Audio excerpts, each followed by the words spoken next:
Assalamualaikum warahmatullahi wabarakatuh. Perkenalkan, nama saya Dela Setiawati Agustina, NIM 2019 SI 019. Saya dari kelas A2 Sikesia ITBAS Indonesia. Di sini saya akan mempresentasikan tugas pertemuan 3, yaitu sistem dan prosedur prinsip mudharabah dan musyarakah. Poin pertama, sistem dan prosedur prinsip mudharabah, jenis mudharabah, ketentuan hukum mudharabah, dan skema pembiayaan musyarakah. Mudharabah adalah akad kerjasama usaha antara dua pihak. Pertama, atau syahibul mal menyediakan seluruh modalnya, sedangkan pihak lainnya menjadi pengelola. Keuntungan usaha secara mudharabah dibagi menurut kesepakatan yang dituangkan dalam kontrak, sedangkan apabila rugi ditanggung oleh pemilik modal selama kerugian itu bukan akibat kelalaian si pengelola. Seandainya kerugian itu diakibatkan karena kecurangan atau kelalaian si pengelola, maka si pengelola harus bertanggung jawab atas kerugian tersebut. Jenis-jenis mudharabah. Akad mudharabah dibagi menjadi dua jika dilihat dari segi transaksi, yaitu yang pertama, mudharabah mutlaqah. Usaha diajukan oleh mudharib kepada syahibul mal. Dalam akad ini pemberian modal tidak menentukan jenis usaha apa yang akan dilakukan dan hanya memberikan modal usaha. Yang kedua, mudharabah muqayyadah, yaitu usaha ditentukan oleh pemberi modal atau syahibul mal, sedangkan pihak yang menerima pembiayaan atau mudharib hanya sebagai pengelola yang menjalankan usaha. Ketentuan hukum mudharabah. Yang pertama, mudharabah dapat dibatasi oleh periode tertentu. Yang kedua, kontrak tidak boleh dikaitkan atau mualak dengan sebuah kejadian di masa depan yang belum tentu terjadi. Yang ketiga, tidak ada ganti rugi dalam mudharabah, karena akad ini pada dasarnya bersifat amanah, kecuali akibat dari kesalahan yang disengaja, kelalaian, atau pelanggaran kesepakatan. Yang keempat, jika salah satu pihak tidak memenuhi kewajibannya atau terjadi perselisihan di antara kedua belah pihak, maka penyelesaian dilakukan melalui badan arbitrasi syariah jika tidak terselesaikan melalui musyawarah. Poin kedua, sistem dan prosedur prinsip musyarakah, jenis musyarakah, dan skema pembiayaan. Musyarakah adalah kerjasama antara dua pihak atau lebih dalam sebuah usaha untuk menggabungkan modal dan menjalankan usaha bersama dalam suatu kemitraan dengan pembagian keuntungan sesuai kesepakatan dan kerugian berdasarkan porsi kontribusi modal.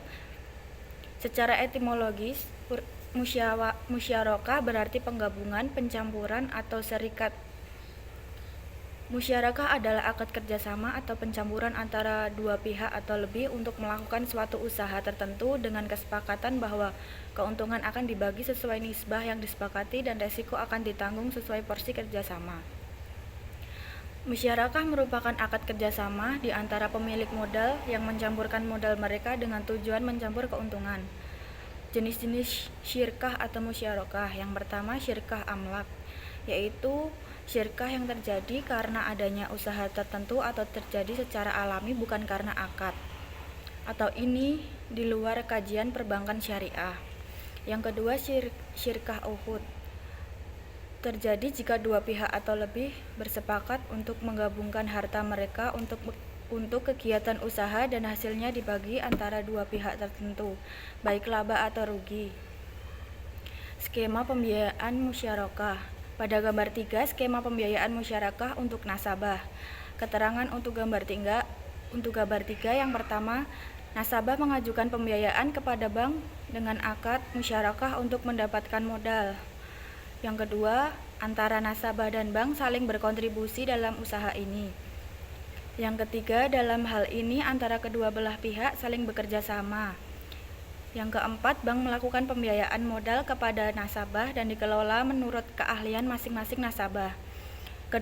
Keduanya bekerja sama dalam melakukan suatu proyek yang keuntungannya dibagi berdasarkan sesuai kesepakatan. Pada gambar 4, skema pembiayaan musyarakah untuk pegawai. Dan untuk keterangan gambar 4, yang pertama, calon nasabah datang ke bank dan mengajukan permohonan pembiayaan musyarakah. Yang kedua, pihak bank menanyakan kepada calon nasabah pembiayaan, apakah nasabah tersebut sudah punya rekening atau belum. Yang ketiga, jika belum, maka nasabah harus membuka rekening dahulu, baru setelah itu nasabah melengkapi syarat-syarat permohonan pembiayaan. Yang keempat, jika sudah punya rekening, langsung mengisi syarat-syarat permohonan pembiayaan.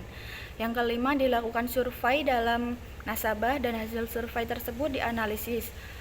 Hasil dari analisis baik kuantitatif maupun kualitatif diserahkan kepada manajer pembiayaan. Yang keenam, manajer pembiayaan diserahkan kepada komite pembiayaan untuk dirapatkan apakah permohonan pembiayaan diterima atau ditolak.